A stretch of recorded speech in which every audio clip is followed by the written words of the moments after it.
Hi friends, welcome to Pavan's stories. నేను మీ పవన్ కుమార్ పెంటు. ఈరోజు కూడా ఓ చిన్న కవిత. నచ్చితే లైక్ కామెంట్తో పాటు సబ్స్క్రైబ్ మరవకండి. కవితలోకి వెళ్ళేద్దాం. అలా పచ్చని గట్ల మీద అటొక్కాలు ఇటొక్కాలు వేసుకొని అలా చక్కగా కడిగేసిన అరిటాకులో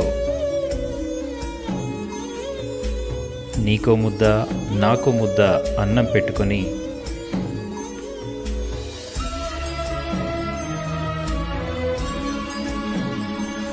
ఇలా కలిపి అలా చేతి నిండా అన్నాన్ని మొక్కుతూ నోట్లోకి హాయిగా తీసుకుంటుంటే చుట్టూరా పొలాన్ని చూస్తూ ఒక్కో ముద్దను ఆబగా తింటూ ఉంటే ఎంతటి ఆనందం, ఎంతటి ప్రశాంతత. పక్కనే కొసరి వడ్డించే ఒక మిత్రుడుంటే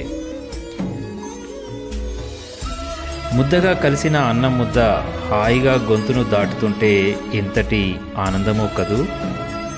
చివరగా నమస్కారం పెట్టావు చూడు, అదిగో అక్కడే నీ సంస్కారం విలువ తెలిసింది. మేమిక 2 నమస్కారాలు చేయాలిక.